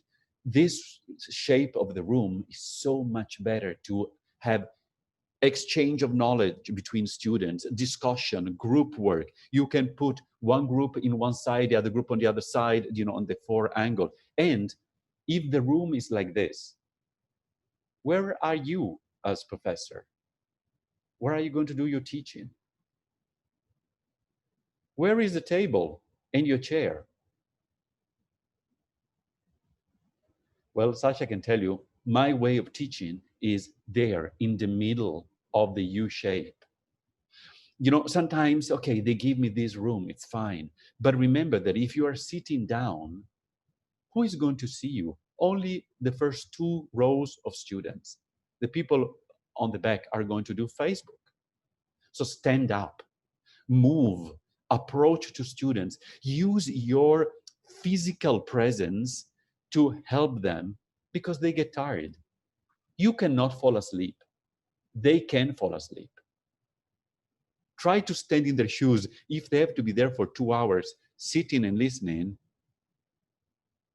it's not, and it's 2 o'clock, it's really tiring. So remember that you have a lot of power in your body, in your physical presence. You use your eye contact to stimulate people. You look at them in the eyes. Then you move among them. You approach them. You come closer to them, not to check if they are doing Facebook, but to give them energy. So the logistic, it's important. As I mentioned, sometimes, well, Giulio, you have the amphitheater and you teach there. Okay. I still try not to sit all the time behind my desk. I walk up and down these stairs, not comfortable. I'm afraid to break a leg or something. But I just want to raise this element of the logistics. And also, for example, the position of the PowerPoint is important. If you are here, PowerPoint is behind you, make sure that you've got your laptop in front of you with the PowerPoint. Otherwise, you'll have to turn all the time. Sasha very kindly said, do you want me to maneuver your PowerPoint? Because it's in Ukraine and I'm not that fluent in Cyrillic. I can read a little bit, and I said no. So what I did, I have my printed version in English, so I know exactly where I am. But it's not very nice to Sasha, the next one, next. Sasha is not my secretary, is a professional adult, etc. So when you start saying, oh, no, you didn't get it. Sorry, go to the next slide. Next one. We need to maneuver our own PowerPoint because we know when to move ahead and forward, etc. Then this topic of the logistic is something linked to, oh, sorry, I just say one more thing. When your group is small, when is last year university student, where is master, use the U shape, use this one. Sometimes what I do at Loyola, I go and I change myself the sitting arrangement. I go in advance. I see what room are they going to give me today? Oh no, is this one. So I go and I get one or two students, please help me. Even that is an empowering experience for students. When you ask them to help you reshape the teaching room. And this topic is linked to this. I cannot not tell you the golden rule. Remember, in the 2 hours ago, I told you the golden rule of public speaking. So I should show it to you physically, but I cannot because I'm stuck to my headset. The golden rule of public speaking is the following. Tell them what you're going to tell them. Tell them what you've told them. Let me repeat it. Everything you need to present will be more impactful if first you alert your student of what you are going to say and why. Okay, dear students, now we are going to talk about the 5 cases where we can have a usucapion in Ukraine. And it's very important because we know that we have a problem with lands, blah, blah, blah. Tell them what you are going to tell them. Then the body of your presentation, tell them. You conclude your presentation with tell them what you've told them. You make a conclusion. Okay, dear students, we just concluded the analysis of the 5 situations where usucapion might happen under our legal system. Let me now move on to the next step. Tell them what you're going to tell them. Tell them what you've told them. You know, this technique is really good even when you want to get a job. Sometimes I train people on how to do job interviews. It essentially requires you to structure your presentation. Introduction, body, conclusion. But then it's not over because in the body, you need to structure the body of your presentation. There are 3 points. There are 5 points.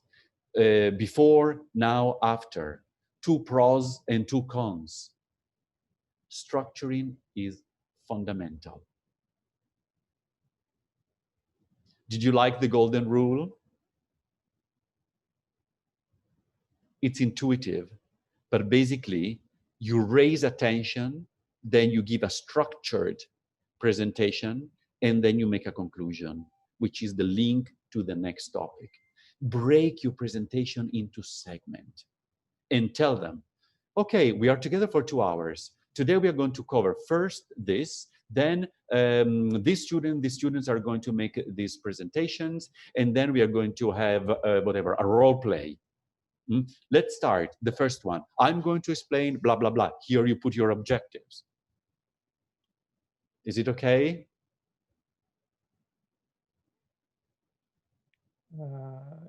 Так, ну, я думаю, що це дуже доступне і зрозуміле правило. Ну, щонайменше ні в кого запитань не виникло. У мене тут колеги запитують, ну, це в нас же мало часу, але вони питають, чи у вас в університеті ведуть конспекти і чи контролюють ведення конспектів. Ну, я думаю, що ми можемо коротко відповісти, що конспекти ніхто не контролює, правильно? I'm not sure if I understood the question is about, do we check if the students are taking notes? Am I correct? Так, так. You know, there are different style of people. One thing, for example, I don't terribly like is to be recorded when I'm face-to-face. If I am online, of course, you know, I can be recorded. But I invite people to take notes. How? By telling them in the exams, this will be there. This issue will be there. You know, what I'm going to cover today will be in the exam. Or you will see if they don't take exams. Sorry, they don't take notes.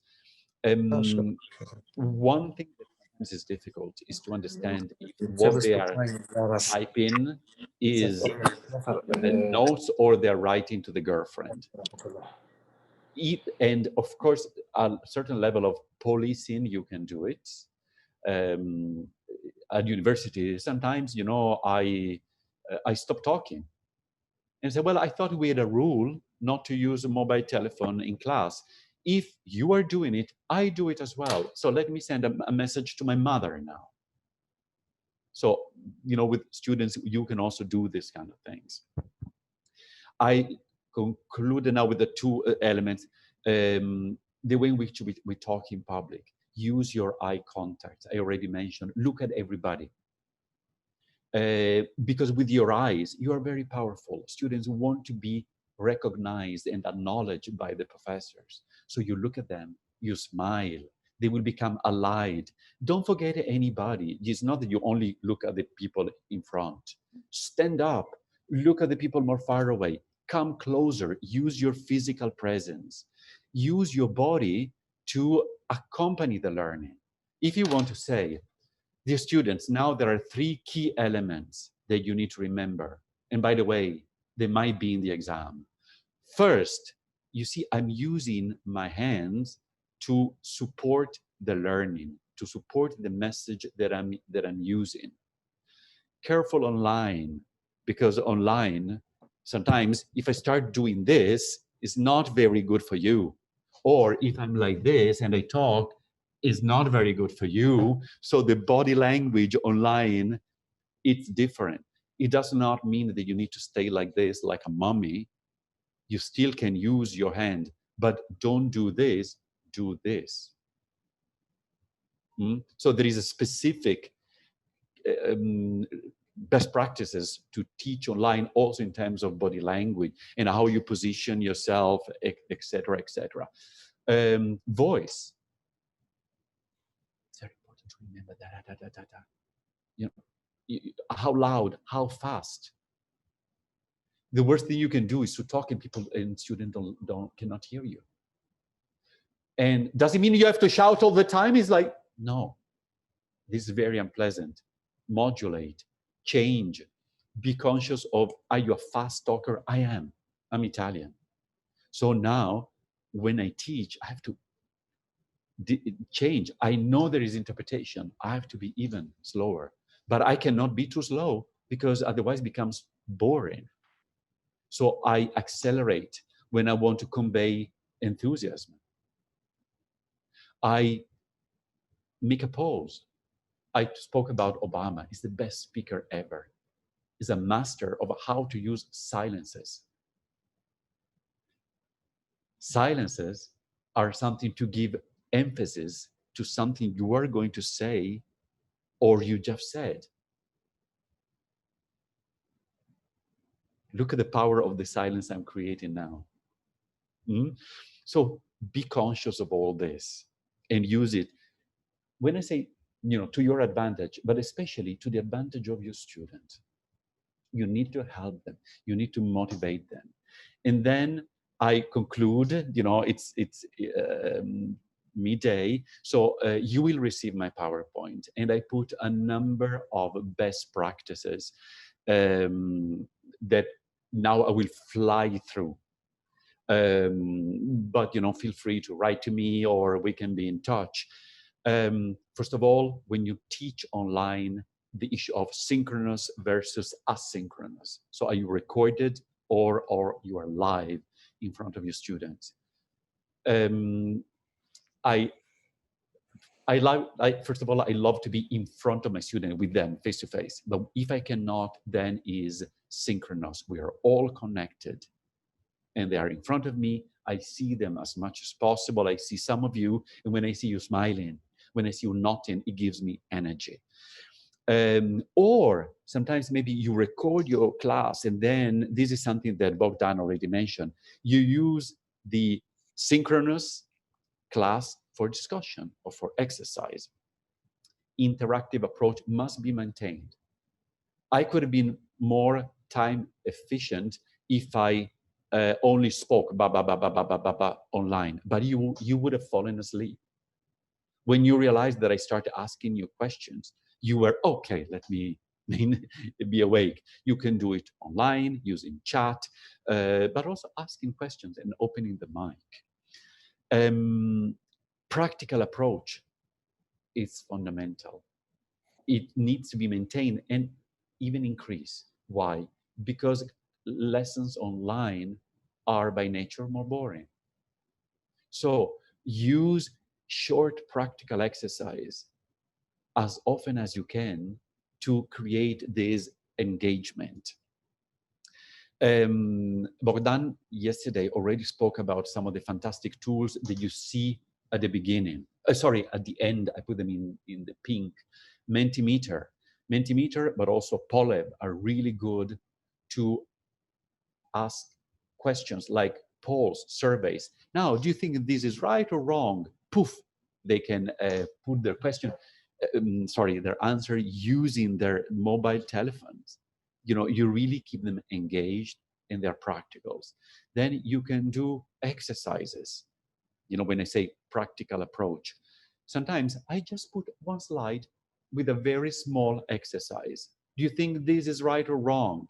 Discuss with your colleagues, sometimes alone, which is a pity, but sometimes it's better than nothing. And let's get back together in 2 minutes to discuss short exercises. In Zoom, for example, you can use the breakout rooms. They're very effective. So you make groups. You even change the group compositions. Time management is very important. I'm going out of my time management. Rhythm. Remember, the more you break the rhythm, first you start with a question. You start with a provocative example, then a short 10 minutes lecture presentation, then Q&A, then there is an exercise, then you put a video, then you put the plenary of the video, boom, boom, boom, rhythm. I already mentioned about body language. Sometimes you don't see your students because they are too small. Well, sorry, keep on looking at the camera. Because if I do this, I become definitely less engaged. So even I have my notes, but I don't put it here. Otherwise, I tend to be like this. I put it, show you, beside my camera. It's in front of me, so I don't need to lower all the time my head, etc. More. I have a problem with my PowerPoint. Okay, sorry, I forgot to print the last session of best practices. So I don't know what I am. I can see less visual, more checks. Techniques, yes, there are. Sasha, can you read the first bullet, please? Yes, sorry. Establish rules. Установіть правила гри. Okay, yes. So, for example, you really say, okay, it's just 2 hours. I need your participation, your interaction. I will ask you questions. I will explain something. Then we are going to do an exercise. Use Mentimeter in this way, etc., etc. Then the difficulty is that you lose people. So give them a compelling reason to remain, to come back. Because you cannot look at the very often you cannot look at the people. Do more verbal check. For example, in this with you, I wrote down the names of all the participants that have asked questions. We have Tatiana, Irina, Evgenia, Nadia, etc., etc. So it's very powerful to say, now, as Evgenia mentioned before, or as Bogdan, so you talk about the people. So are you ready? Can we start? Then you recap. Recapping is very important. You may say, oh, I don't care. If they did not pay attention, well, I'm sorry for them. Well, we want to empower them. We want them to succeed the exams because we want them to be good lawyers and good judges for the benefit of Ukraine. I think we can stop here because it's already 7 minutes after my time. So with this smile, I would like to tell you, Jakobu, thank you very, very much. I am on Facebook, I'm on LinkedIn, I have a lot of Ukrainian friends. Feel free to contact me. So thank you very much, and let's keep in touch.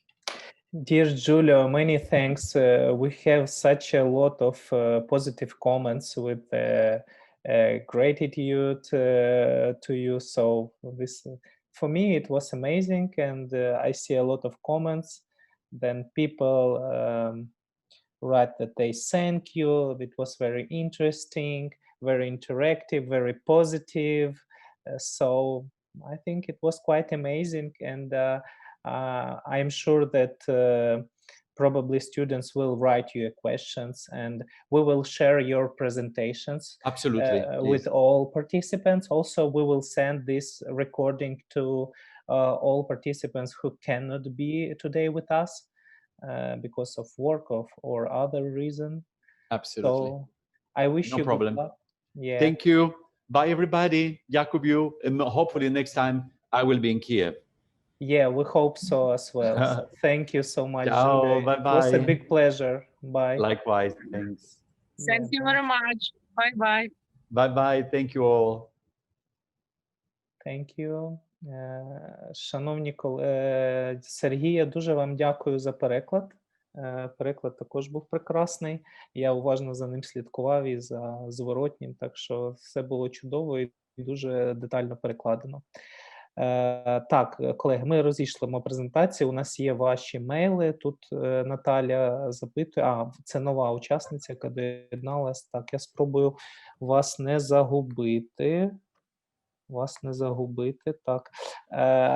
Питання наступне, що ми повернемося після обіду. О 3-й годині буде Мар'яна Пленюк з темою «Організація та методичне забезпечення самостійної роботи студентів».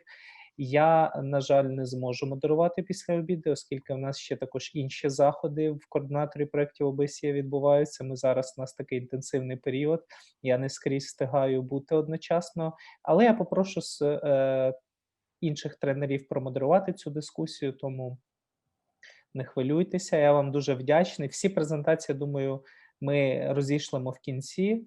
І дуже вам дякую за активну залученість. Це було неймовірно, ви були такі активні. Джуліо навіть не встиг все вичитати, хоча він умілий тренер, але ми ставили багато питань, і це було дуже цікаво. Олександр, дякую. Звичайно. Скажіть, у мене організаційний момент. Так. Мені також, я думаю, що учасники вже залишили наш час, так? Ні, вони багато ще хто є. Багато ще хто є. У нас зараз присутні ще 39 людей. Зараз нас чують. Тому будьте обережні. Ні, я організаційний момент, слайди я можу надіслати на електронну почту попередньо, що ми зв'язувалися, так?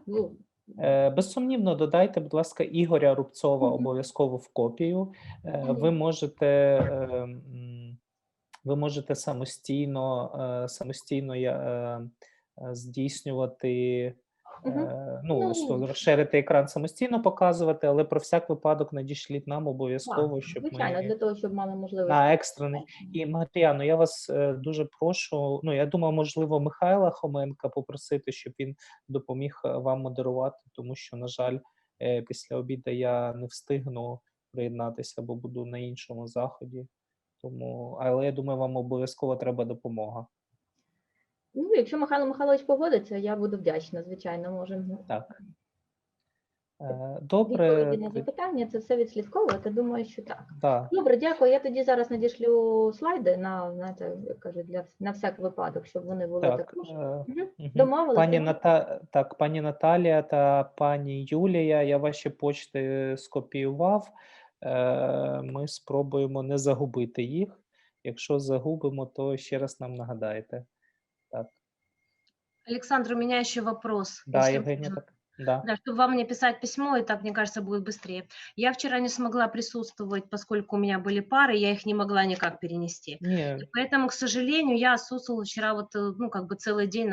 И мне было бы, конечно, очень интересно узнать, что было. Будет ли запись как-то?